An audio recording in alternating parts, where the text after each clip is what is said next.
Terrible. Hmm. All right, we are live. I am the Tiger King, also known as the Jay Johnson fanboy, joined by my co-host Propellerhead Chris and the Real Hog fan. We got a good show lined up for you guys tonight. Yes. Well, hopefully my internet actually works Same. tonight because it has been terrible. So if you see George and I just freeze, it means our internet did something. So that being said, Oh, I can't do let's it. get let's get this show started and enjoy the new intro.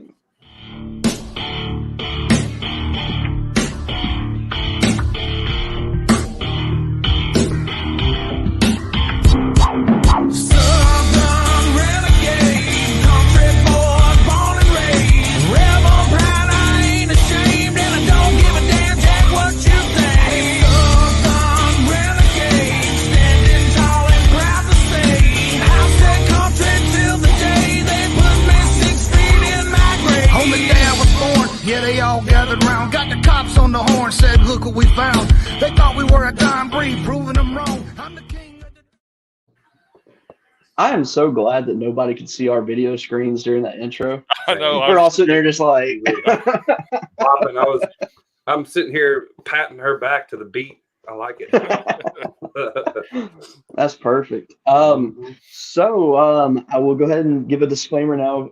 Chris, you are going to have to post any rankings or any of the pictures you uploaded because for some reason they are not showing up on my screen.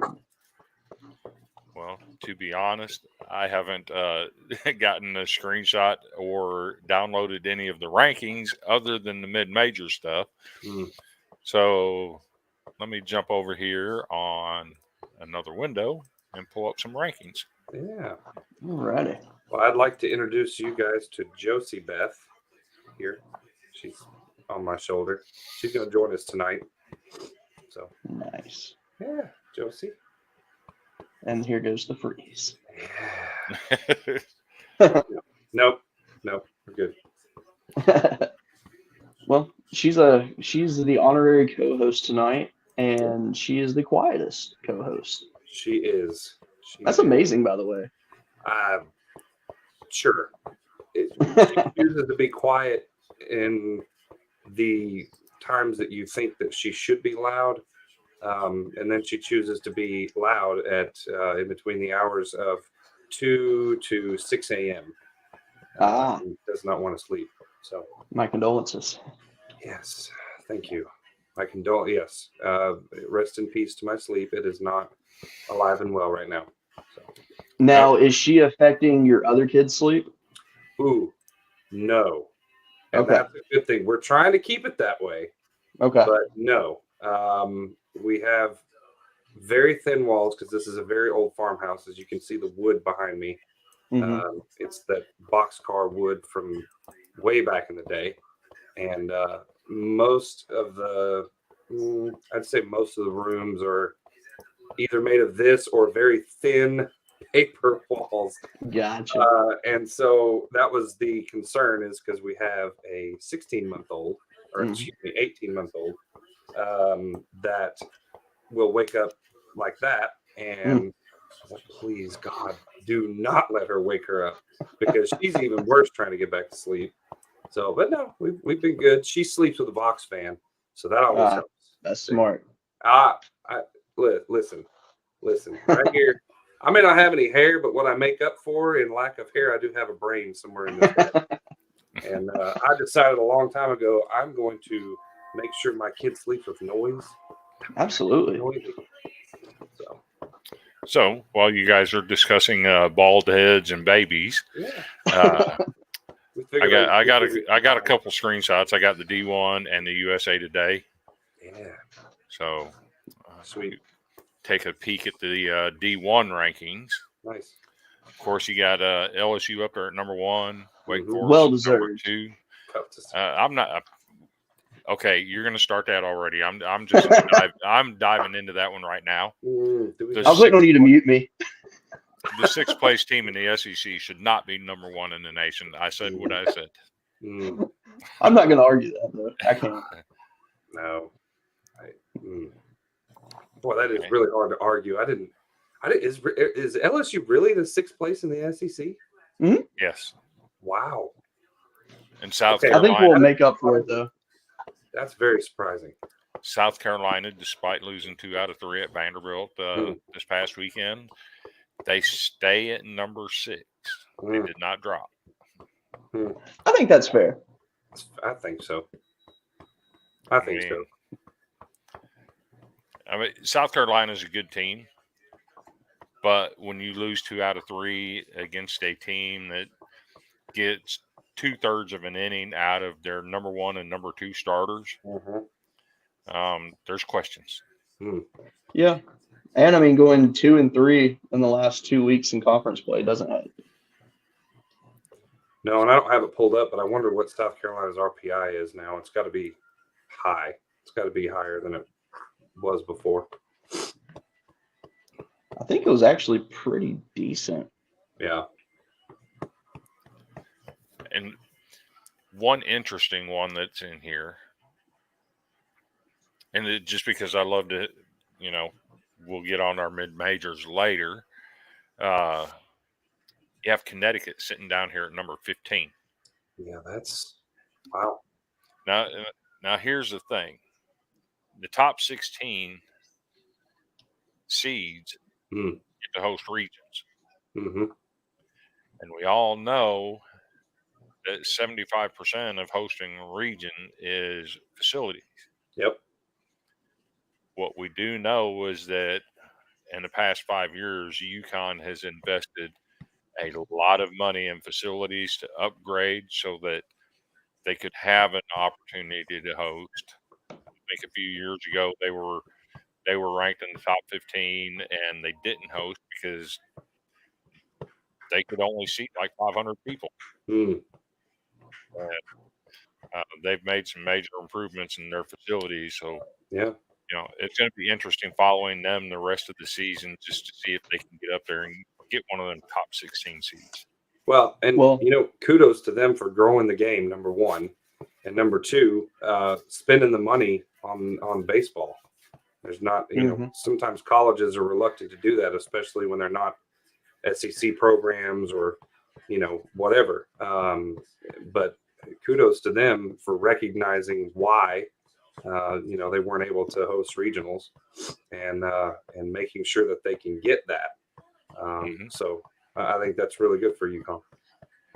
And the beauty of theirs is they're right up there in the area where they play, where all the collegiate players go play summer ball, and the Northeast Baseball League and Cape Cod leagues. So let's take a quick look at USA Today. And also a side note on Connecticut, I wanted to say is that I thought they were going to actually drop in the rankings because of last night because they got beat 12-3 against Northeastern. And then they go tonight to Boston College and they win 12-1 in the 7 innings. Wow, that's amazing. Yeah. And I think I mentioned it before. I wasn't expecting that much out of UConn this year just because they were senior heavy last year on that team that got to the Supers with Stanford. I think they still won Arkansas in baseball.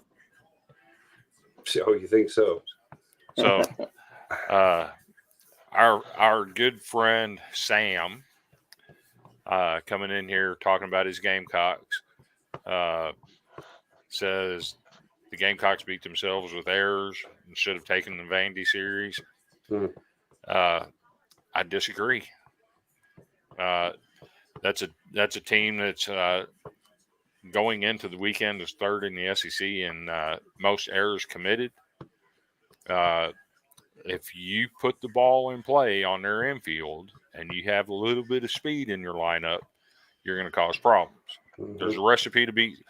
Vanderbilt put the recipe to beat South Carolina on the table now. So you got some speed and you can put the ball in play in the infield. You're going to cause them problems. And I stand corrected. Cameron is the one that said the Gamecocks beat themselves. And I appreciate Sam saying good game. So what do y'all got? Well, let's see here. Get my page pulled back up. I was looking at. Go for it. So a couple things. So player of the week this week in the SEC. Tommy White got player of the week. He hit 389 for the week, 7 of 18 in 4 games. He had 4 doubles, a home run, 11 RBIs, 4 runs. Tommy White has actually been very good this year for us, and I love everything he's doing. Pitcher of the week was Hurston Waldrop at Florida, and he went against Georgia and went 7 innings, a 1-run ball. And I want to say, I don't have it on the screen, but I believe he had 8 strikeouts. I mean, it was a very, very good performance for him. I think he threw like 99 pitches. Let's see. Current RPI right now has South Carolina at number 2. Oh, wow. So Kentucky won. Yeah, wow. South Carolina 2, LSU 3, Arkansas 5, Vanderbilt 7, and Florida 11. Where's A&M now? And yet Vanderbilt's played the hardest schedule in the country, bar none. Because A&M was high in the RPI for a while, and I keep trying to figure out when they're going to drop, and apparently they finally did. Let's see. I'd look it up, but my hands are kind of full. Let me just voice text right in the middle of a podcast. That might work. Heck, where'd they go? I will say Indiana State jumped up to number 13. Deservedly so. Man, absolutely, very talented team. Very good baseball team. That was out of left field there. I mean, yes, and that's why Kentucky stays at 1, because Kentucky swept them this year. So. And to be honest, I don't think that came out of left field because when you see Vanderbilt used their entire pen over the weekend. True, they didn't have anybody left, and they literally went with. We pitched 3 guys last night that were the bottom 3 guys in innings pitched for the season. Mm-hmm. And that's a really good baseball team at Indiana State. And when you come at them with inexperience, they're going to take advantage of it. And that's what that's what they did. Yeah. You want to win those midweek games, but if you're going to lose one, that's a team that that's a team that you don't mind losing a game to. Oh man, somebody's light bulb just went off. I got to see who said that. You're exactly right. What a comment, man! That deserves comment of the year right there. Love it. It's like, I could just see that person sitting there going, I got it. That's what he means. Oh man, no, I agree entirely. And is it safe to say that really do the midweek games really hurt a team when they come off of a big series, when they've used their bullpen, when they've done all that? You want to win them. That's fine. But the midweek games, obviously, they don't hurt in the rankings. They definitely don't hurt in your standings for whatever conference you're in. So is it really that big of a huge, massive upset? And I know, every time something happens during the midweek, Arkansas loses one, Vandy loses one. They're number 1 is upset or number 5 is upset. It's like, okay, let's back up because let's look at why that happened. They had pitchers that have pitched maybe 2 innings out of the year. They rested all of their starters. Yes, you should be able to beat your midweek opponent, but at the same time, I think coaches have been more reluctant to throw everything on the table for the midweek to make sure that they're ready for the series, for the weekend. And to me, every time a notification pops up, Vandy lost or LSU lost or Arkansas lost a midweek game, I'm like, they're not. It's not an SEC loss, so it doesn't hurt the standings. Yeah. And it's cool. You lost a game to somebody who brought their best, and you rested all your starters. Yeah, it'll go in the loss column, but you don't move at all, and you still have the weekend to make up for it. Now, if you go in the weekend and get swept by wherever you're going to, yeah, you're going to drop in rankings. You're going to drop whatever, but a midweek loss isn't going to hurt you. So, I don't know. It's just kind of an interesting take because I know, years back you would say, "Oh, you lost your midweek game." Oh, that's yeah, no, that is not what he was saying. I mean, I could see him and Dave Van Horn saying about the same thing. So that's great. And what's funny about that picture is if you know Tim Corbin, nothing can be farther from the truth. Oh no, yeah. that man just hates to lose. Yeah. And he was quoted saying last night, he was asked about the freshman pitchers struggling last night, and he said, "Look, those guys are on scholarship too. They're expected to perform." So he was not very happy. Sure. But yeah, I don't know. It doesn't seem like it's that big of a deal, if you drop one in the midweek. If you handle your business on the weekends, then you're good. It depends on who it is.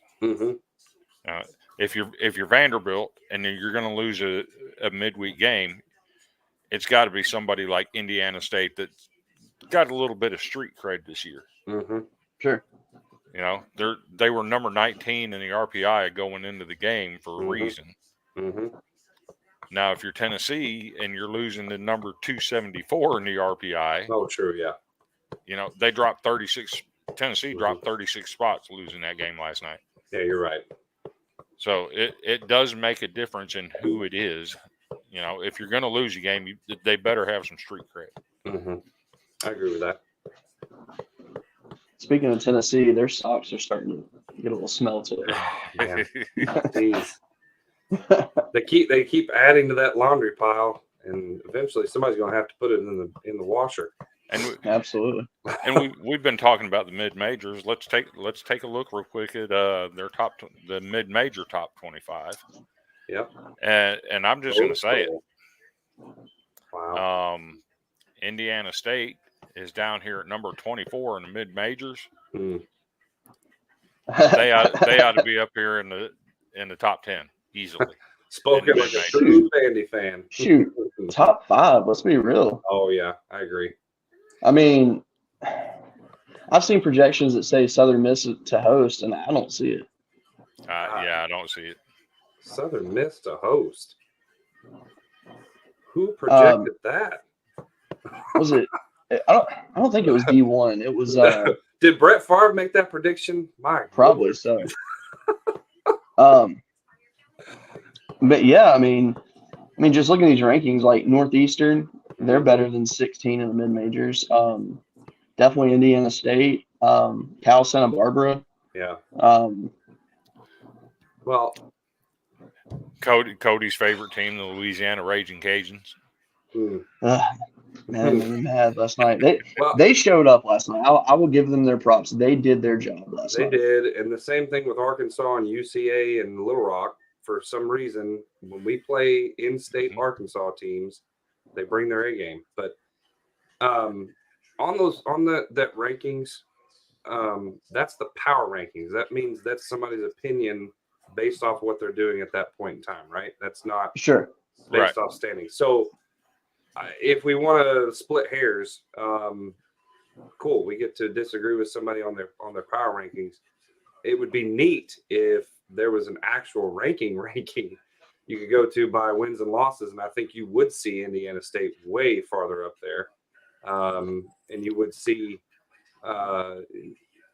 Northeastern up there probably in the top 10, just based off of what they've done, who they've beaten, and so on and so forth.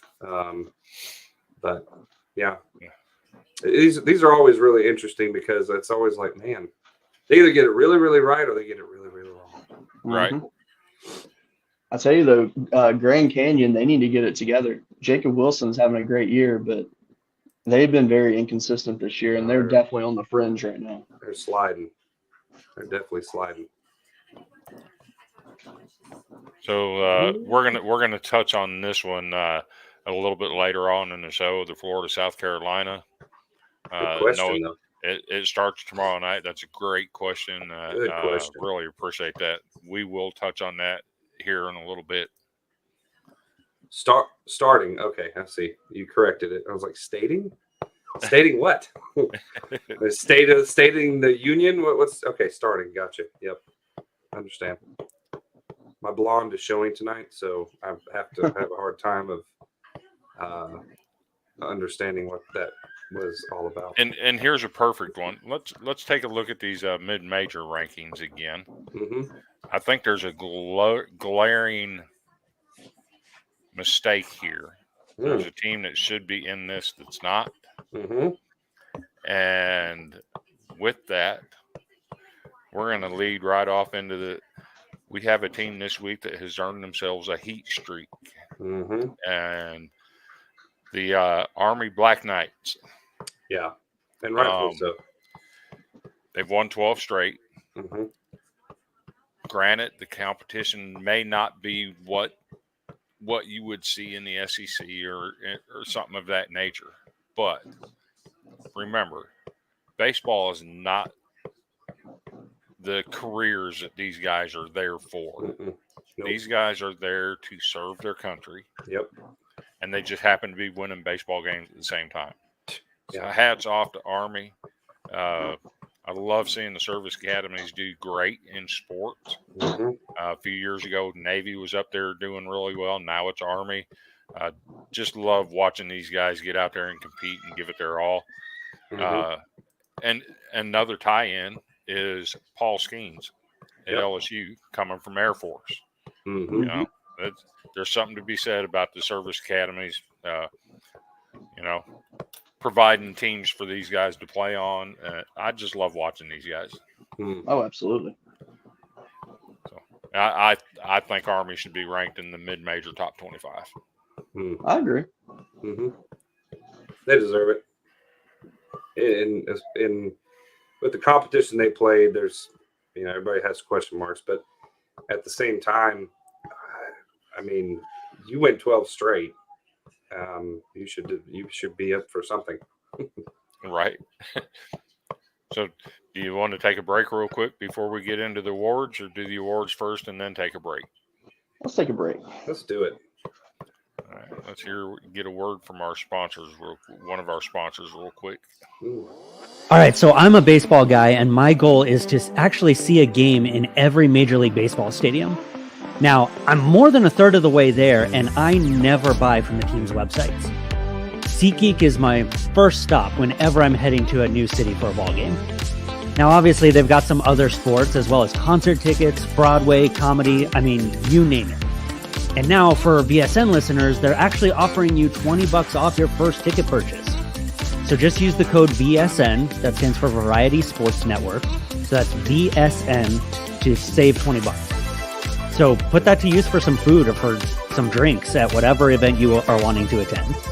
Again, that code is VSN to save $20 on your first SeatGeek purchase.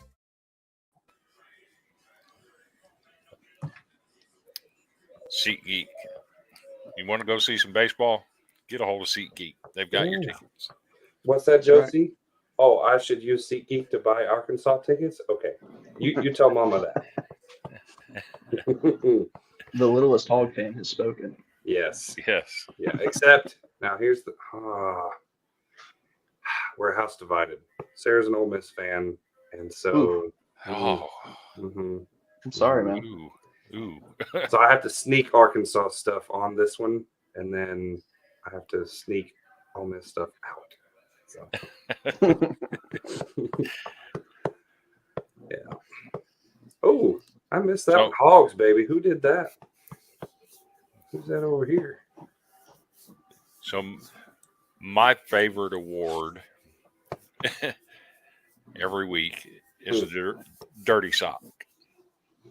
Because every week you have a team somewhere, somehow, that just goes out and lays an absolute egg in what they're doing. and they really stink the place up. Mm. And when you stink a place up, it reminds me of an old, crusty, dirty sock, something that's been worn for quite a while and can stand up on its own. Mm-hmm. So this week's Dirty Sock Award, we had to split it. We couldn't decide what was worse. Florida State has lost 6 straight. They started the year at 11-3. Mm-hmm. They're currently 13-22. Mm-hmm. Since the start that got them into the top 10, they have gone 2-19. Mm. It's an ugly, ugly look for Florida State. Hopefully, it's not going to happen this year, but hopefully Link Jarrett can get that team back to what they've been for 44 years. They've got 44 straight regionals. And you hate to see it come to an end in that fashion, to be that bad.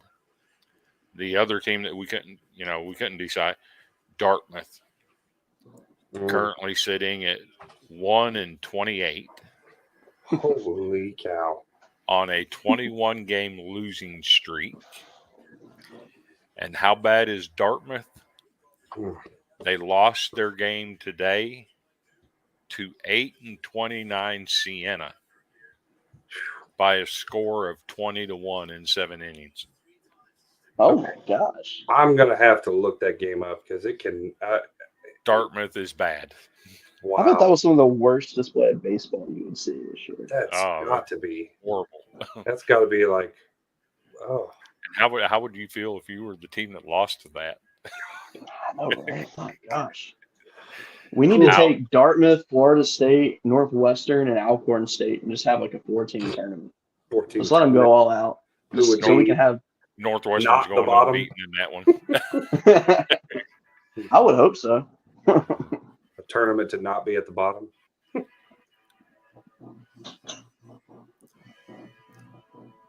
That's hilarious. We're going to let Cody lead off on the Golden Broom. This week's Golden Broom, we are going mid-major because don't get me wrong, there were some teams that rightfully so deserved arguably to take the broom. Who was the team? Was it Oregon State? Oregon State. Okay. Yeah. They were definitely a contender in this.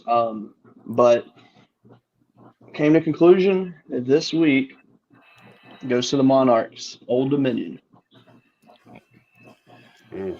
Impressive stuff going on at Old Dominion. Mm-hmm.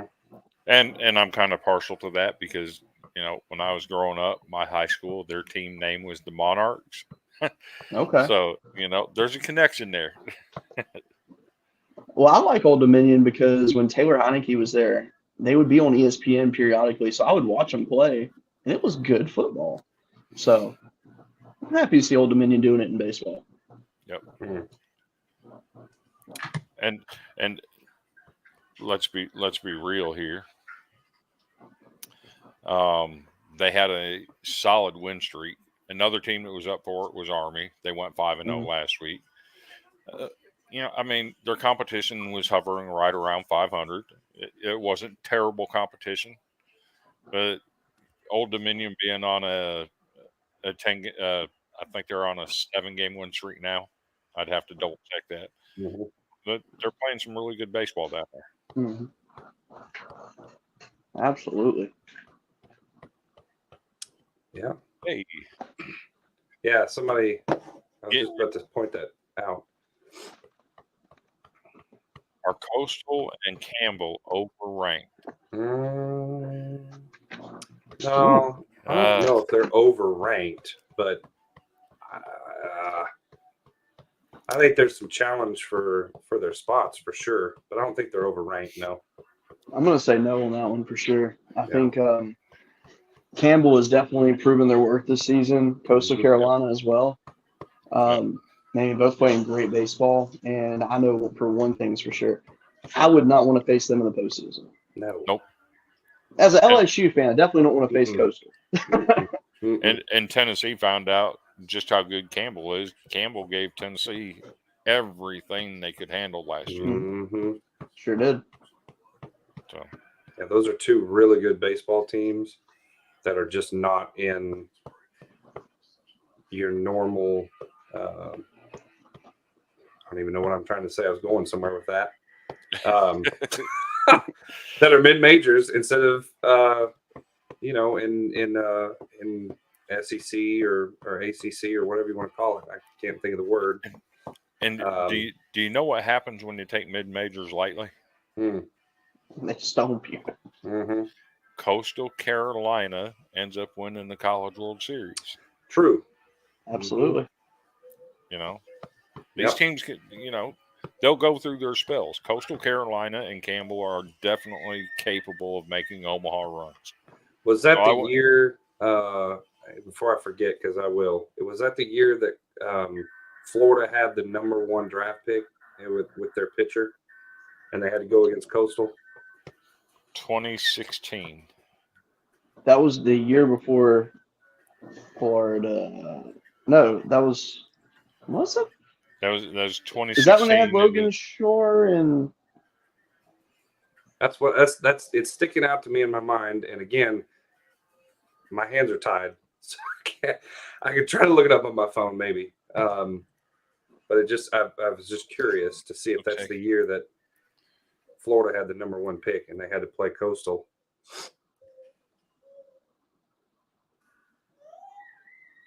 Take me just a couple seconds to write it up or look it up. Yeah. Don't mean to throw a curveball right in the middle of it, but I just remember something sticks in my mind on that. I remember they played somebody to the wire. That was a really good series. Florida went 52-14 and lost to Coastal in the first round at Omaha. There you go. 2-1. And then Coastal, they won the Super against LSU in Baton Rouge, and that was impressive. There you go. So scrappy. I thought it was okay. Florida. Yeah, you're thinking about AJ Puck. Yeah. There you go. Yep. There you go. Mm-hmm. Yep. See, I'm telling you. Even Arkansas fans know some baseball. Even I know a little bit about baseball. I mean, even the guy with no hair has somewhat of a brain. So I mean, even if your coach don't know how to win a World Series, the fans certainly can have some fun talking baseball. Well, I mean, could be worse. I could be an Ole Miss fan and wondering how the heck my team won the World Series last year, because that's where they're at. That is not the way I wanted you to go with that, though. I mean, yeah. I was hoping you'd say his former assistant coach or something. Well, because I think Dave Van Horten sent a very clear message this weekend. He did. Mm-hmm. I'm pretty sure Dave Van Horn told Tony Vitello, if you can't run with the big dogs, you better stay on the porch. Yeah. Yes. Yep. Good. Love Pretty sure he told him that. All right, you guys might see an accident happen here, by the way. So you've been waiting all day to say that. All day. All day. I love it. All right, come on, kid. She needs a piggyback ride to bed real quick. Whoa. We have the man, the myth, and the legend, Mr. Dwayne Coley, in here. Whoa, Dwayne's no. Man, the world has come to an end. Dwayne I want Dwayne to join this show one day. I would love to have him on the show. Dwayne is in our chat. And a shout out. Okay. Do it. So, me and my friend Bubba, he's one of the admins at College Baseball Smack. Mm-hmm. We got to talking, I guess it was 2011, about there was no place to talk about college baseball on Facebook. And at that time, there wasn't, because you just didn't have it growing like it is now. So we started the group College Baseball Smack. And I can tell you, Cody, Dwayne Coley, and Sam were among the first 10 people to join the group. And they've stuck with us all this time. They're still here. They're still laying the smack down on people. And I love it because it's that type of interaction that helps grow our game. Do not pin that last comment, Dwayne. My What comment? Lord. This one? Oh, there it is. Yes. That was the old, That's funny. that was the reverse psychology. I swear he's had those gems for years too. I love reading his comments. Always have, always will. Interesting talk right there. Yeah. How much money has played a part in sports since NIL? A lot. Remember, NIL has only been in existence for what? 18 months, 2 years? Mm-hmm. But, you can take the football avenue and look and see that, there's rumors of guys getting $8 million endorsement deals before they ever step foot on a college campus. Yeah, well, so, you must be talking about Texas A&M. Actually, I was talking about Nico at Tennessee. Oh. I mean, that was the rumor, $8 million. Whether that's true or not, I don't know. But, I do know that there's a lot of money that could be made in baseball with NIL. Mm-hmm. And I think going forward, it may play a factor in some of these high school kids that are opting to go pro. Well, it has. Go ahead. Finish what you're saying. My brain's running before I can make you finish your statement. Sorry. If you get a guy like, let's take Carter Holton, for example. Mm. He could have been a first or second round draft pick. Mm-hmm. And he was probably going to get in a neighborhood of maybe 1.7 million. Whereas he can go to college and he can make $200,000 or $300,000 in endorsements, where he can pay for his college through NIL. Yep. Because people have this grand illusion that Vanderbilt's got unlimited scholarships. They don't. There's many, many people that go to Vanderbilt play baseball that actually pay their own way. Right. But same in Arkansas. You can go get that NIL, pay for your college, and bump that up to a top 10 pick where you're going to get $6 or $7 million. Yep. So I think it's going to play a factor going forward. I don't know that it has so much at this point, but I think going forward it's going to change Major League Draft. It's going to change college baseball, and for the good, because you start getting those guys, and as you see scrolling on our screen, that's how you grow the game. I agree. Let's look at the facts. It's affected football.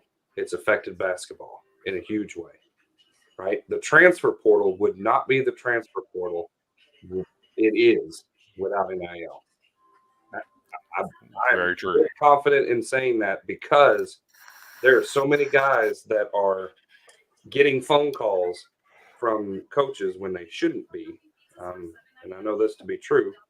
Guys that ain't even in the transfer portal. Hey, if you put your name in, we can get you a $3 million deal with such and such over here at this place. Just Tennessee. go ahead. Yeah. Right. All right. Well, I mean, the example I was using is Arkansas. I know we're talking baseball, but Sam Pittman, football coach, was talking about not Drew Sanders. One of the players, and I don't remember which one he was talking about, for Arkansas. It wasn't even in the portal, and he's getting phone calls from coaches from other teams going, "Hey, have you thought about going in the portal? We can get you an NIL deal over here." And he's like, "Whoa, coach, you got to help me on this. I don't know how to handle this." And so he said, "I was very appreciative that he came to me first, but it ticked me off because," and to quote him, he said, "In the NFL, you can't do that. You can't poach on another player from another team that's under contract or anything like that. That's called poaching, and that will get you seriously in major trouble. And so, yes, NIL is a good thing. Does it need to be regulated more? Oh, absolutely. For sure. And if you want to tie NIL to baseball, you know, do we fire some pellets over in Cody's direction, because there's a team currently ranked number 1 in college baseball because of the guys they got in the transfer portal and the rumors that it was all NIL that got them guys to go there. Sure. So, yeah. So to touch on that a little bit, NIL played a part in getting a few of the guys. That being said, Paul Skeens, I don't think it was NIL with him. I really don't. I think that he knew Wes Johnson was coming, and I think that's really what made his mind up. Well, Wes Johnson, in my opinion, is one of the best pitching coaches in baseball, period. Yeah. Sure. I don't care if he goes to MLB. He's one of the best pitching coaches in existence. And that would be very, very plausible for me to think that Paul would jump ship just for him. Because, right. I mean, he's setting him up for majors. He's setting him up for a major contract. And I don't think we would see Paul Skeens being Paul Skeens without the help of Wes Johnson. My opinion. Yeah. Sure. At Air Force last year, he was only throwing mid-90s on his fastball. Right. He would touch like 97, 98 occasionally, but he wasn't throwing 100 miles an hour 20 times in a game. Yeah. Yeah. Vanderbilt's got a pitcher hitting 100. Hit 101 this weekend. Who? Cunningham did. Really? Yeah. Wow. Was he It's able crazy that we're seeing. And I'm here for it. Yeah. It's crazy we're seeing more college pitchers do this now. Right. Yeah. Was he able to get it over the plate? Oh, yeah. Oh, well, that's good. Because I love Jackson Wiggins to death, but that boy can't hit the plate to save his mother's life. Oh, he hit the plate just good enough for Vanderbilt to put some runs on him last year. Yeah, there you go. That's the problem. He doesn't. He's got to work on picking the perfect time when to put it over the plate. Yeah. But too many wild pitches, too many outside, too many walks. It's frustrating being in an Arkansas game in person and going, Sunday, Jackson Wiggins is starting. Oh. And of course, he's out in the second inning because they go up 3-0. So it's like, dude, I get he throws 103 mile an hour fastball. That's incredible, but you gotta get over the plate. Some information on Arkansas. I did see it posted that next week you're getting a pitcher back. Yep, Brady Tiger. He is about time. He is going to be. Well, have we needed him? Touché. I mean, have we really been in a position where we have needed him? And I think that's where Dave Van Horn was at. No, you just take your time. Take your time. Take your time. I'm actually happy that they let it work out like that because I'd rather get him in the last half of the season and going into the postseason 100%. Than to bring him back too early and risk, further injury. 100%. Yeah, I saw that scroll across my desk that he would be available during Mississippi State at some point. We don't know if it's going to be game 1, game 2, game 3, who knows. But I think we'll see him somewhere get his feet wet somewhere in that series. But I don't think that Van Horn's switching up his way of doing things. Hunter Holland and drawing a blank. I'm not a real Hog fan right here tonight. I can't remember his name. Who is the guy that pitched after Hunter Holland Friday? Are you serious? Nobody knows? Somebody knows. Hagen Smith. I want to say Hunter Smith every time. It's Hagen Smith. I don't think that's going to go away. I think he's going to keep them to game 1 because in his mind, if he gets game 1, then all he has to do is split 1 and 2. Cody just saw the comment I just saw. You want to answer that, Cody? Did LSU play last night? Nah. I mean, did they? LSU lost 8-5. Trey Morgan hit a home run in the 9th inning to make it closer. And unfortunately, losing to Lafayette, they've got a really good reliever, and I'm drawing a blank on his name right now. But he came in the 9th. He allowed the home run to Morgan, but he went and excuse me, sorry, I'm drinking a Fresca. This is making me burp. He was lights out. Yeah. He froze Dylan Cruz at the plate, and you don't see that happen very often. His slider was lethal. I mean, you didn't lose 10-2. Nope. True. Didn't get run ruled. But we also didn't play a team that's ranked in the top 25 of the RPI either. You played an in-state school. There's something about playing an in-state school that Arkansas and LSU can't. I don't. And that was the first midweek loss of the season for us, too. But to be fair, they are ranked in the top 12 of the mid-major power rankings. Yeah, sure. I mean, they're expected to win their conference, and they're expected to go a regional for sure. But I mean, it still stings when you lose out, because essentially every year that would be the Wally Plana Classic, but they actually recently, over the last few years, decided to no longer call it that. I don't really know why. I think they should have left it. But either way, shout out to UL. They played a heck of a game last night. I can't hang my head on that one. It was a very good performance by them. Our pitching was shoddy last night. Javen Coleman made his finally his season debut. We missed him. He's a very valuable lefty out of the bullpen, and he pitched an inning, had 2 strikeouts. It was nice to see. Thatcher Hurd came in, and he's in a funk right now. His stuff's good, but he's in a funk. I don't know what it's going to take for them to get him out of that. And I don't know. It's a shame. You mentioned Thatcher Hurd, and I saw a projection today that had 2 of the most obscene, how do I put it, from one end of the spectrum to the other end of the spectrum, styles of play. You had LSU as the host with all their offensive firepower and flashiness. And UCLA in the same regional that depends on pitching and defense and low-scoring game. That's a matchup you don't want in a regional right there. God, I would hate that so much. Could UCLA's pitchers, tame the LSU bats? Absolutely. I mean, I think LSU can handle them, but it would be a very interesting matchup, and I don't want any part of that. Not at this stage, anyway. I think a few things though to look at. I think Jay Johnson's kind of pulling the Dave Van Horn approach with our with Garrett Edwards and Chase Shores, because he hadn't really given a real update on him in his press conferences, which is kind of weird to me. But neither guy's wearing like an arm sleeve or anything like that at the games. They're out there normal, so.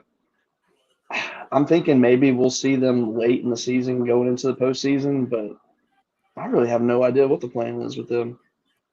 And that sounds kind of like Corbin last night. He was asked about Andrew Dukanich, the freshman, and Hunter Owen, our Saturday starter, and he wouldn't even answer the question. He's just like, I have no update. Yeah, that's exactly what Jay was doing. Which I mean, at the end of the day, there's no reason to say anything if you don't have anything. Right. I mean, I'm sure they know something, but they don't want to release it. They don't have to. So I definitely respect that. Heck, where are we at in the show right now? I mean, we've been talking about everything. So let's take a look at this weekend's top 25 matchups. Yeah, let's do it. D1 real quick. I see Boston College at North Carolina. That's a very good matchup right there. Not even sure who I would lean in that, because they're both solid programs. I think I'd lean North Carolina, actually. Being in Chapel Hill, probably so. That's an interesting one. It's a very interesting one. I think the biggest one is probably going to be number 3 Florida, number 6 South Carolina. Absolutely. And then you have Southern Miss at Coastal. That's a pretty good little mid-major series right there. And that Florida South Carolina series, if and I said it earlier, if Florida can put the ball in play and force South Carolina to make plays defensively, sure, I think Florida has the edge there. absolutely. South Carolina can hit the ball. There's no doubt about that. But if you're booting the ball, 3 or 4 times every single game, you're giving the other team opportunities. And a team like Florida, you just can't give good teams opportunities because eventually they're going to jump on them. Absolutely. The one thing though about Florida, we will actually learn who they are this week. Yeah. Because they've had a pretty easy slate to start SEC play, to be honest. And I think now we actually get to see, hey, is Florida as good as advertised, or are they gonna just kind of falter off? But it's gonna be some good baseball to watch. I'm glad it starts on Thursday. That'll be nice to be able to just put my attention on one game. Out west, you got Oregon State at Arizona State. That's actually a really good series. I mentioned it a couple of weeks ago. If Oregon, it looked like Oregon State was starting to put things together. They ended up sweeping number 24 Southern Cal last week, dropped them out of the rankings. Got Oregon State right back in the rankings, and they're starting to play really good baseball up there, Corvallis. They really are. So I would not be surprised at all if Oregon State takes that series. Absolutely, and that's really what I think. There's a couple upset alerts. I think potentially for this weekend. One of them being Washington at Stanford. Stanford's been playing some shady baseball, and Washington, when they're on. And that's a game. That's a series I want to keep my eyes on. Another one though, East Carolina at Wichita State. So Wichita State's actually having a pretty decent season so far this year. They're 21-15, but as of late, they've won 3 in a row. They beat Kansas State last night. So, that's. I think that's actually a good series. I thought you were going to bring up another game as an upset alert. I was going to tell you to shut your mouth. Oh, no. I'm not going to do that to you. No. I think Vanderbilt and Tennessee, I think it's actually going to be I think Tennessee is going to show up because it's a rivalry, and I think it is going to be a very hard-fought series. But Vanderbilt's pitching has been so consistent this year, and their bats and SEC play have been very consistent. At the end of the day, it's just hard to pick Tennessee in that matchup. It really is. Yep. Unfortunately. I came in when I did because I was thinking about that today. If the series for Arkansas and Tennessee taught me one thing, it's that Tennessee has a really tough time finding ways to hit the ball off a good pitching staff. And that's a very telling sign going against a really good Vandy pitching staff. So I can't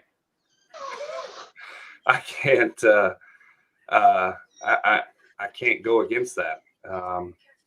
I don't know if it's going to be a sweep, but I think Vandy stands a really good chance of getting that series and running away with it pretty easy.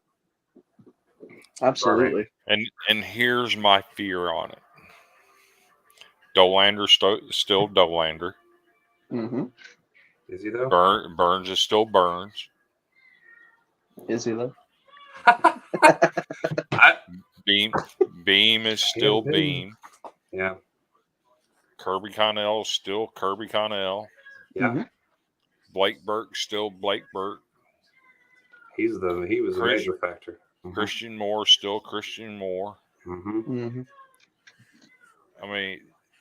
My fear is these guys have a get right week at our expense. And that's, everybody's waiting for Tennessee to have that get right week. Playing at home, you got the rowdy crowd, an in-state rival that you've only beaten. You've only taken one series in 6 years against. Granted, you swept us last year, but this team is completely different. Last year's team, if you got up on them,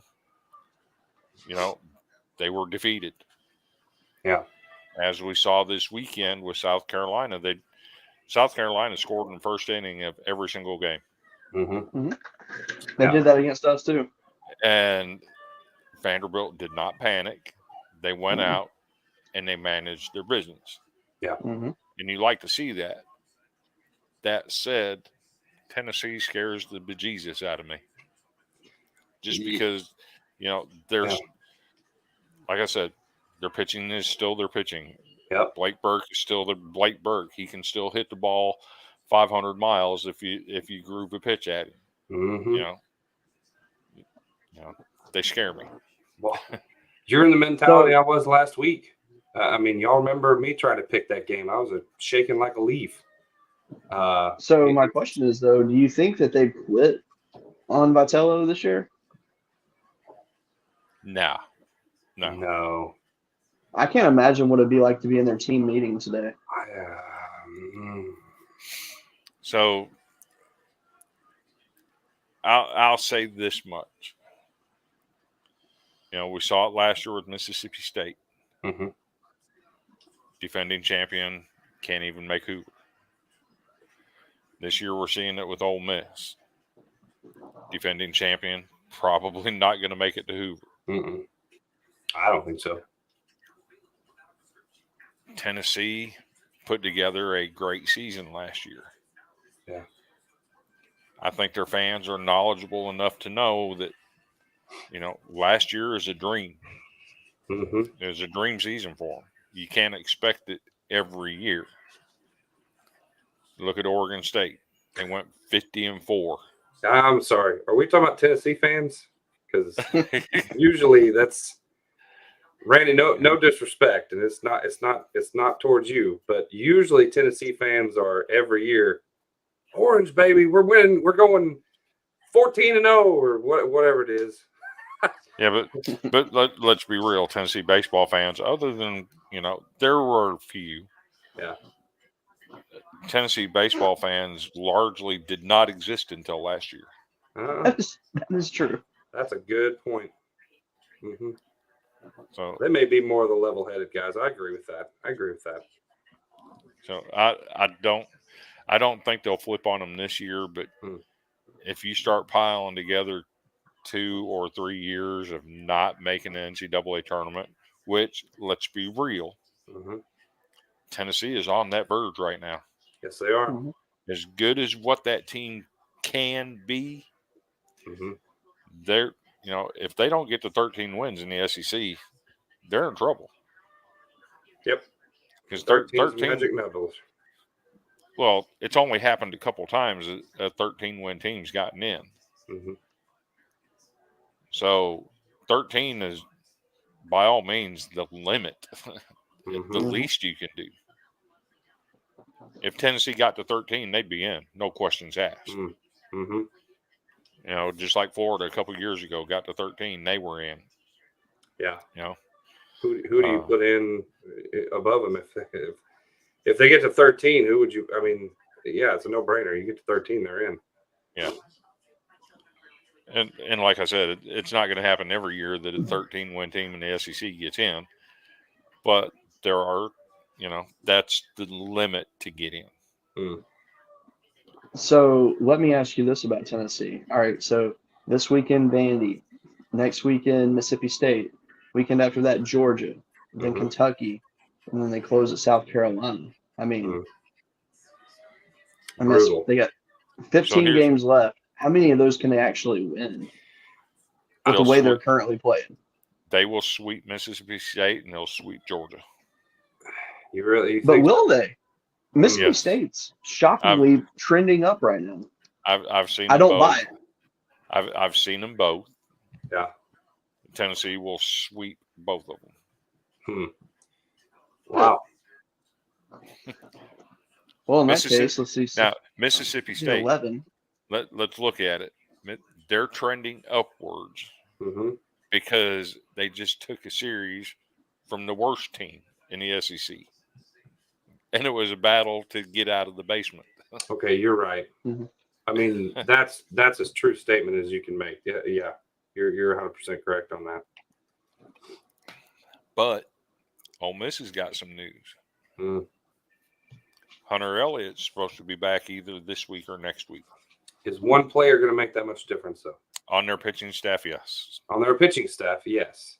Yeah, their pitching staff is very bad. Yes. It may keep them closer in games, but as bad as they're playing right now, is one guy coming in going to change the outcome of their season? I don't think so. But I'm glad he's back. Yeah. They do need – they probably need about 5 of him on their pitching staff if we're honest. I mean, but kudos to him for coming back. So glad he's doing better, and baseball's better for it. So. Yeah. Sure. Well, you guys want to get to predictions? Yeah.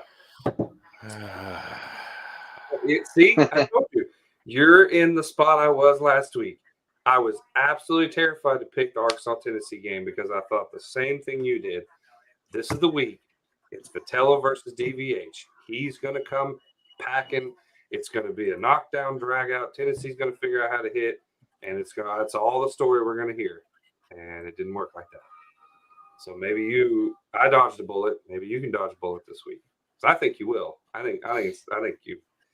think Tennessee's going to get it against Vandy. So I'm on your side this week, Chris. Your side. So, all right, so let's start with Southern Miss Coastal Carolina. Who y'all got? Whoa. Coastal. That was a curveball. I'm taking Coastal. Coastal. Yeah, I'm going Coastal myself. I think I don't think they'll sweep them, but I do think Coastal takes that series. Yeah, I do too. I like the energy they have on their pitching staff. It's fun to watch. Another series, actually, this is under the radar series, Louisville at Duke. I personally am taking Duke in that series. I would agree. I would take Duke in that series too. Louisville's been decent. But last 3 weeks, though, they have been terrible. Duke is trending upward. Now, yeah, I know. That's what I'm saying. They've been decent. And the way that you look at how their season has played out, the last 3 weeks, they've looked awful. I mean, I have to remember an Arkansas team that did the same thing and looked awful for a while and then trended upward. So maybe they get it together, but I think Duke is playing really, really, really, really solid baseball. I actually think they'll sweep them. Oh. How much better would Duke be if they still had RJ Shrek? Oh, right? gosh. My God. It wouldn't be fair. No. So I'm going Duke. I'm going Duke Okay. just because I hate Louisville. I'm tired of seeing Louisville get paired with Vanderbilt in the postseason every stinking year. I'm here for some Duke running the table on them. No, I like it. Is Louisville going to get to the tournament this year, you think? Yeah, they're number 12. They're going to, at this point, they're a national host. They're top 16. Okay, but if they lose out, let's just say they lose every series moving forward. Ooh. Does that kill their chances? It would definitely be hard because they're 8-7 in conference play right now. So they have Duke this week, Miami next week, and then Clemson, Virginia, they're not and Florida State. Yeah, the good thing for Louisville though is midweek games. They have Vanderbilt, they have Kentucky in their midweek. So if they can pull those out, that will definitely help their case. But that's not. I mean, it's good if they end with Florida State. That's exactly who I'd want on my schedule. Right. Yeah, that's they're not losing. There. You're not losing to Clemson. You're not losing to Florida State. So I think they're all right. Yeah, because that's almost guaranteed 12 to 14 wins total in conference right there. Just those two series, and I think they're better in Miami. So we'll see. Let's see here. Texas A&M at Kentucky. I'm going Kentucky. Yeah. Okay. Are they at Kentucky?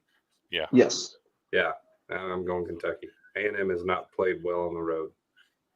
You know what? Give me the Aggies, 2 or 3. Oof. I don't know. The Aggies have not played great here recently. But who knows? They might just turn it around. We know. I have a feeling. I mean, from what I saw from Kentucky, yes, they took a game from us. We essentially handed them that game on a silver platter. Mm-hmm.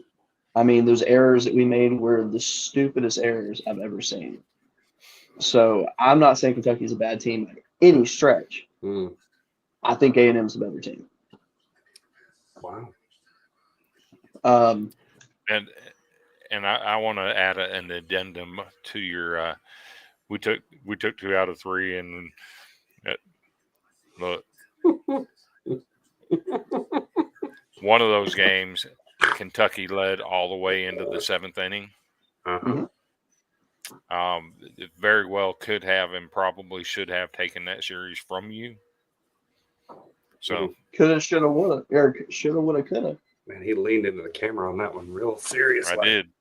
Hey, at the end of the day, all that matters is the last out of the game. That's true. This is true. That is but true. No, Kentucky gave us more than we wanted. That is for sure. Yeah. I'm taking. I'm Kentucky actually glad we didn't have them them on the schedule this year. Aggies have shown me nothing. No. Yeah. I have faith this weekend, but we will see. Let's see. Another mid-major matchup, East Carolina at Wichita State. East Carolina sweeps them. ECU. Yep. Same as what Chris said. Wichita State, 2 of 3. Let's go. You just take. Is somebody taking notes here? Somebody tallying this down? Do it. Please track me on these. Wichita State's trending upward right now. They're playing some pretty good ball, so we will see. It's live. It's recorded. It's okay. We can go back to it. You know who else is playing really good ball right now? Who? Well, I say that, and I look, and they lost 2 out of 3 to Central Florida. See, you can't do that. I'm calling Memphis takes Houston. Wow. I like that pick right there, actually. I like that pick a lot. That's a strong pick. And speaking of crazy wins, FAU beat Miami in 11 tonight. That's a good win for them. Yeah. Midweek games.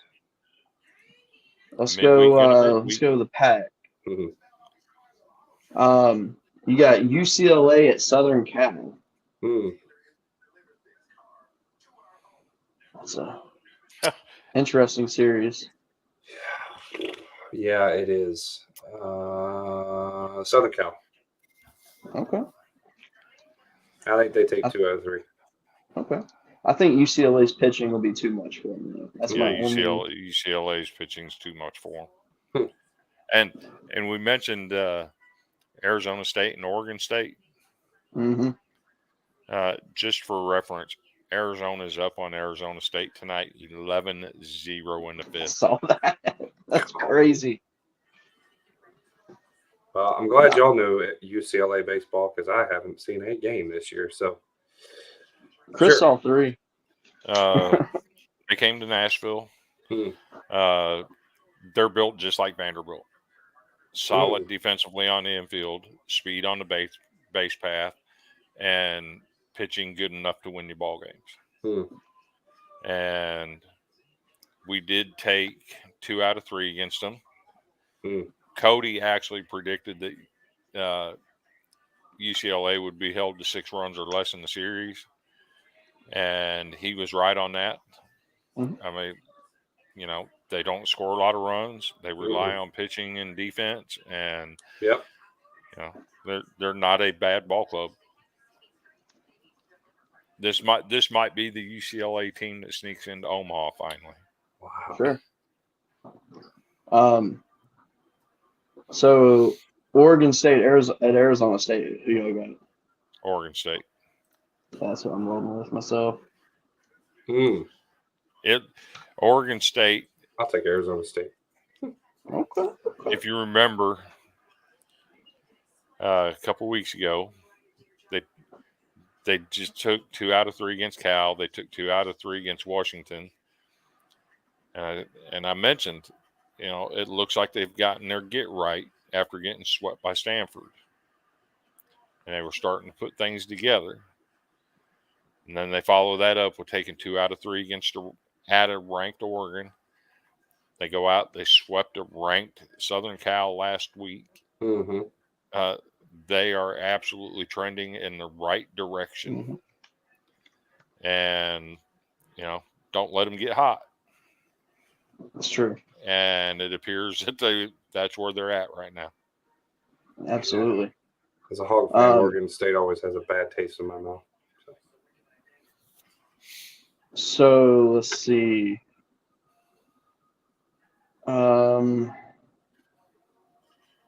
Let's look at how about Arkansas at Georgia. I think Arkansas sweeps personally. I was going to ask you. You didn't even let me ask if you're going to be brave enough to think the Hogs are going to take a back-to-back sweep. Absolutely, man. I mean, don't get me wrong. Georgia's got some. They got some dudes on that offense. Charlie Condon is. I mean, he's having a heck of a season. Mm-hmm. But I mean, yeah, Georgia took 2 or 3 from Kentucky. That was a good series for them, but they're just not that good this year, unfortunately.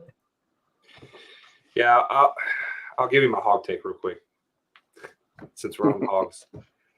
I sent because I didn't know if I was going to be able to jump on or not. I sent a literal paragraph to Chris.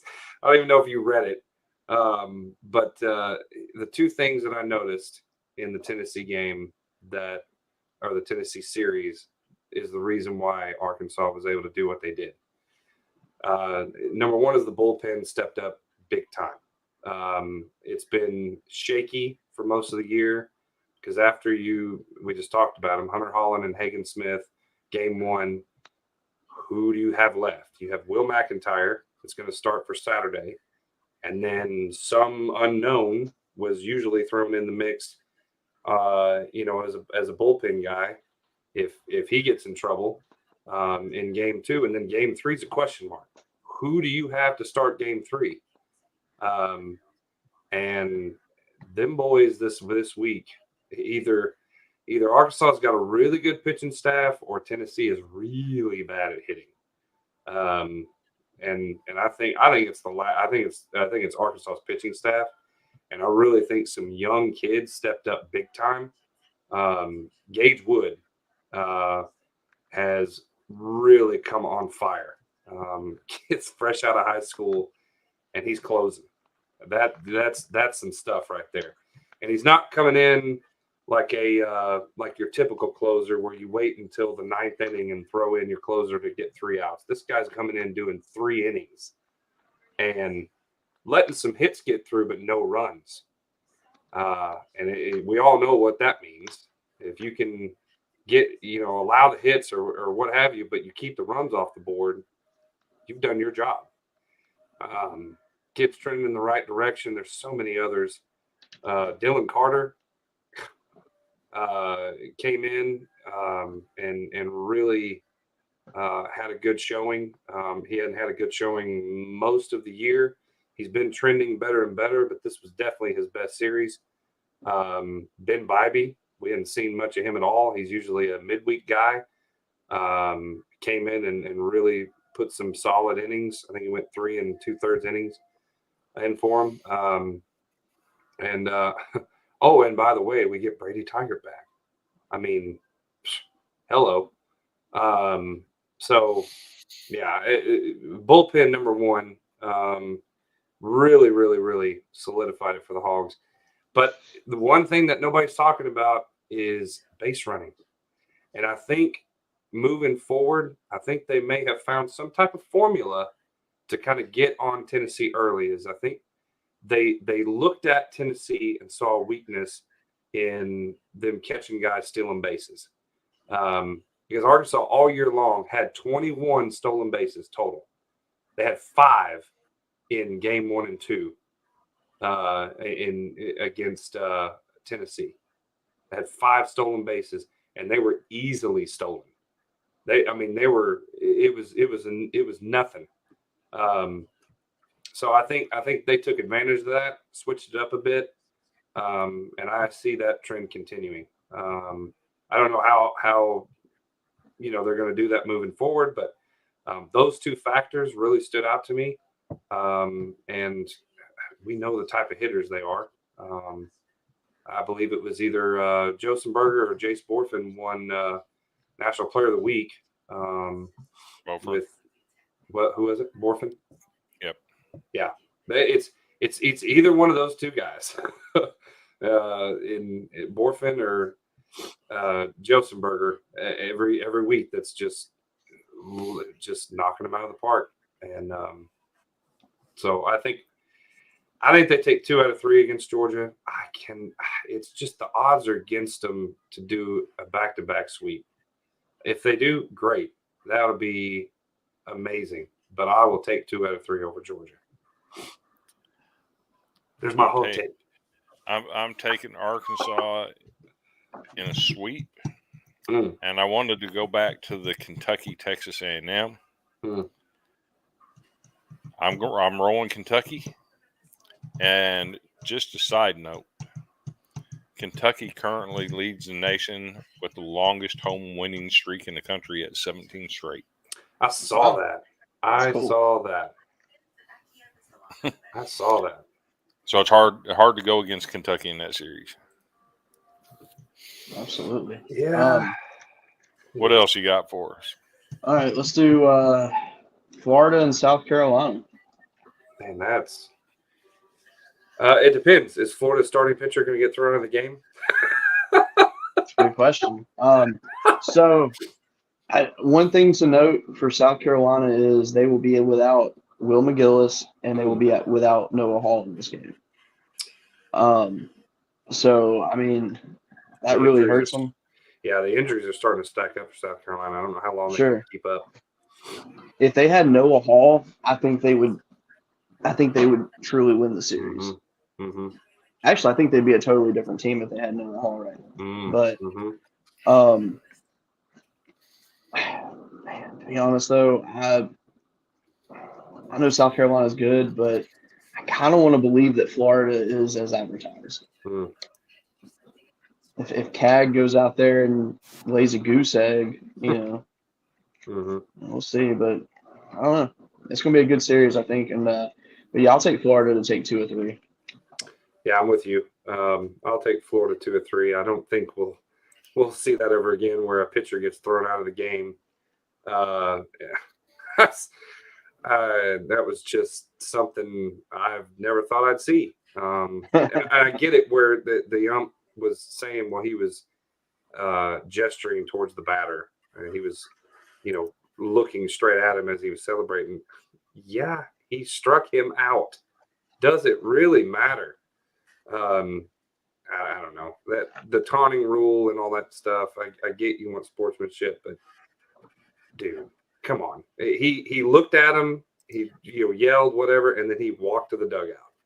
Had he went up to him or something like that, it's a whole different story. The dude was on his way to the dugout and then found out, oh, I've just got thrown out of the game.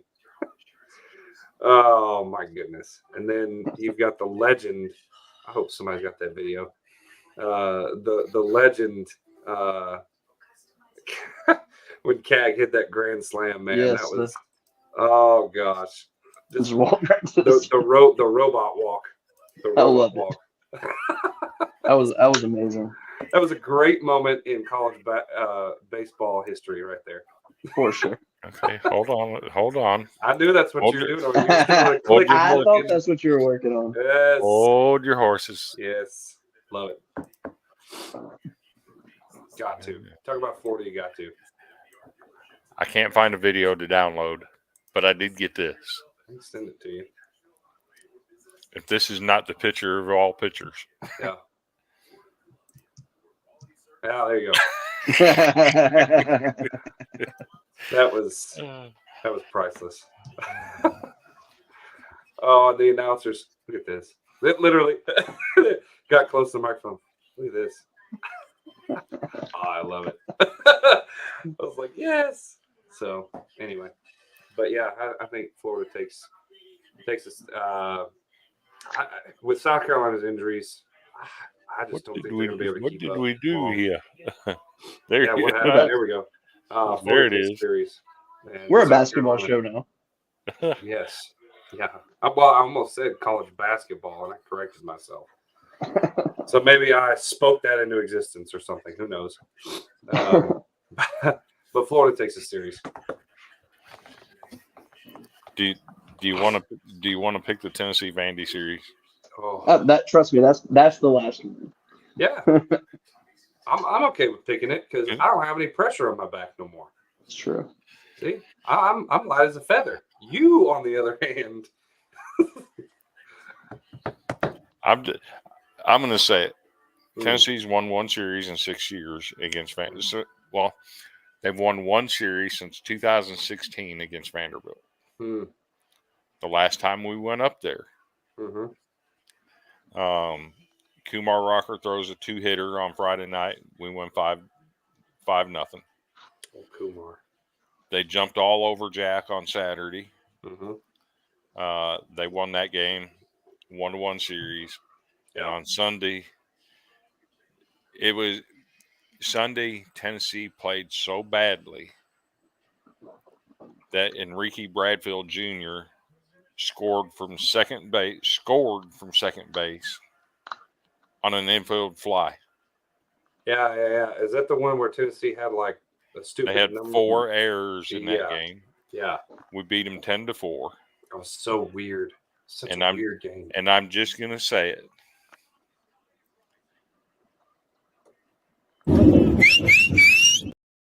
Ow. That really freaking hurt. You gotta warn me so I can turn that down. You're gonna blow my ears out. Vanderbilt wins that series 2-1. Okay. Yeah, I agree. I just don't see any kind of way.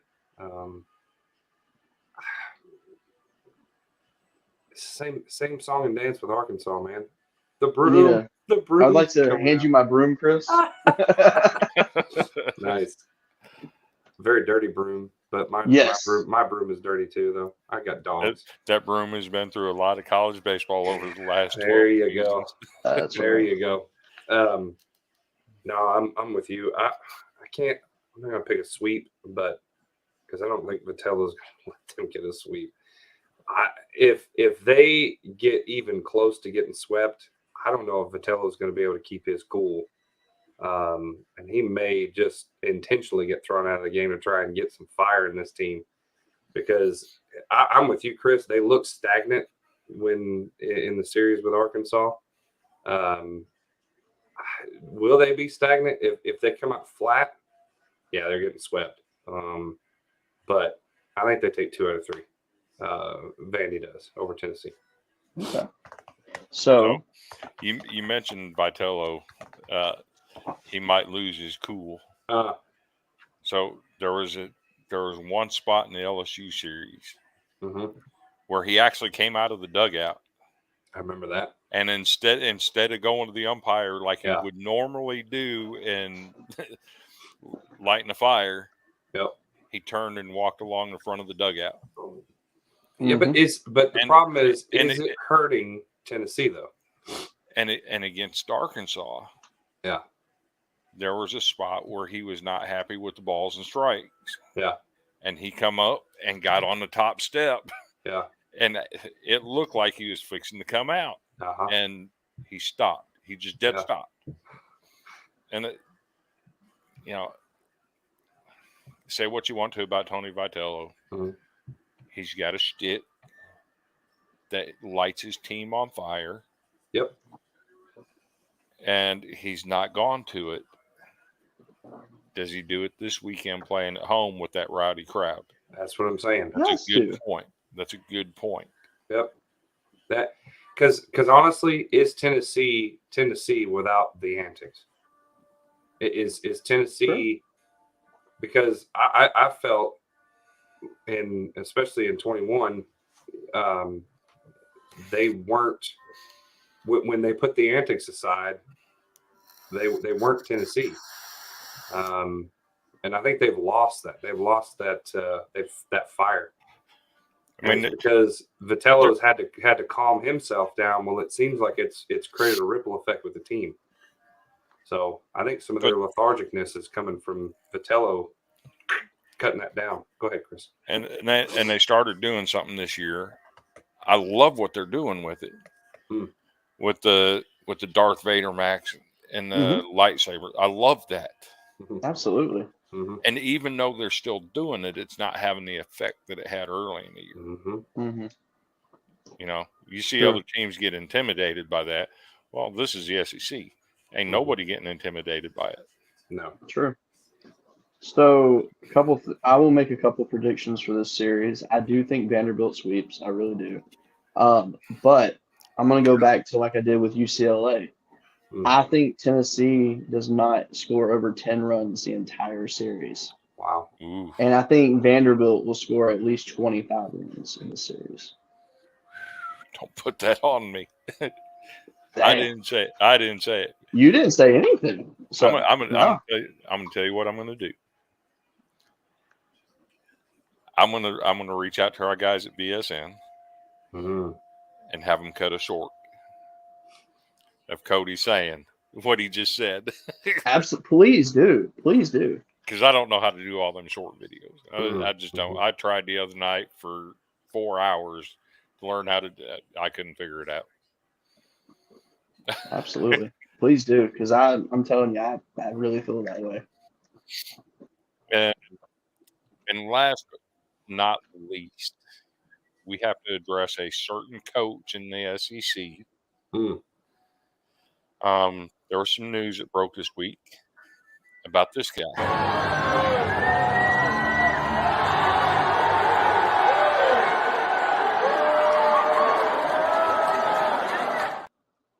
Oh, Bucktooth. And if you haven't heard the news, a former player, I think it was a pitcher, hurt his arm, and it was misdiagnosed. And the player has filed a lawsuit against Brad Bohannon specifically. Whoa! That he mishandled his injury. Actually told the player not to tell his parents about it, and classified him as having the yips rather than side effects of an arm injury.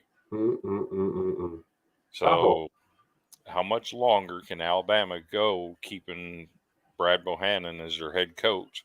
Wow. I have to think he's on his way out at the end of the year. And we may have just we lost Cody. Oh, no. Yeah, now we have a basketball background. What the heck? Now we have a basketball background. What's going on? Are we getting hacked? Doing that? Is Russia hacking us right now? Probably. That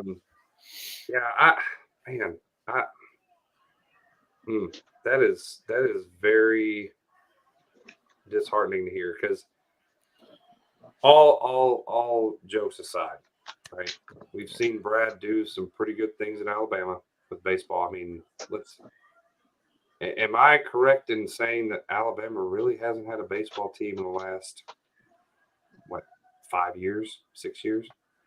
They hadn't really done much of anything. To be fair, they haven't had a team since '97. Yeah, right. They haven't done anything in a while, and at least they may not be the best, but at least they're, you're not saying, oh, well, it's an easy sweep, it's an easy whatever. Yeah.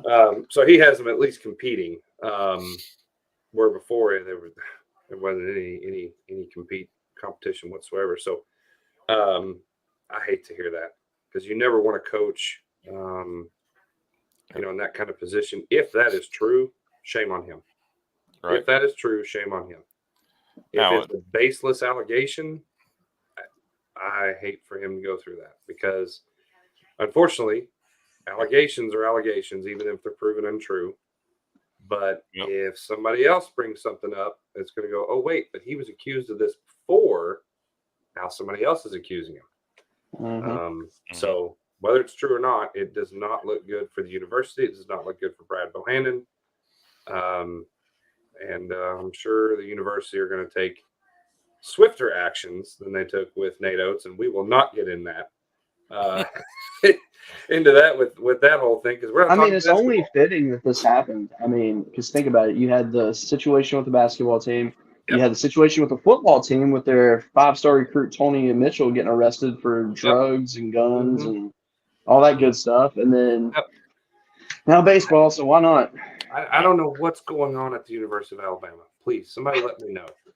Because I mean, you used to hear nothing coming out of Tuscaloosa. Nothing. Squeaky clean.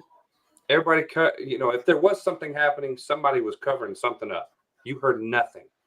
Now, think about their baseball program, though. Their previous coach was embezzling money from the program, was taking players per diem money and spending it on, taking it for himself. And then now you got this where a head coach is accused of mishandling a player's injury. Yeah, that's just bad. Where does it go from here? To his defense, we've only heard one side of the story so far. Alabama cannot comment because it's pending legal action. And the only thing we've gotten from Coach Bohannon is he looks forward to his day in court. Yeah. So. Yep. I'm definitely looking forward to following this case because this is very interesting. Yep. I could also see it being a situation where he just said, maybe he's got the yips, just like kind of like in a joking tone. Yeah. But why would you tell him not to tell your parents? I'm losing the internet. Yeah. Why would you tell them, to not tell your parents? It's a weird situation. Shame on him. But bad for the game. So, well, we've gone an hour and a half again. Always. This seems to be our typical schedule. We have a lot to talk about. There's a lot of teams in the NCAA in college baseball. Exactly. There's too many for me to keep up with. I try. There's only 325. Yeah, no, let's just split them evenly between the three of us, and we'd be here for 8.5 hours. So, if you want to get teams like Dartmouth on the show, you got to talk about it. That being said, though, Chris, that you have one more segment you have to do to close this out tonight. Yes. As always, mental health is a severe problem in America. If you ever find yourself in need of talking to somebody, or if you feel like you're wanting to harm yourself, all three of us have Facebook Messenger. By all means, feel free to reach out to any of the three. If you don't feel comfortable doing that, you can call the Suicide and Crisis Hotline. The number is 988. It's no longer an 800 number. It's just a simple 3-digit number to remember now. 988 for the Suicide Crisis and Lifeline. If you need help, please reach out to somebody. Yeah. Absolutely. Yeah. Absolutely. Well, boys, I think it's been a good show tonight. I don't know about y'all, but I am half asleep right now. Yes. Agreed. Oh, sleep. What's that? Yeah, really. Our logo It's coming for me too. Yeah. I'm not looking forward to it. We have an NBA playoffs logo. How about that? There we go. I think I know what's happened. There's another show on the VSN network. I think he clicked on the wrong one. But that's okay.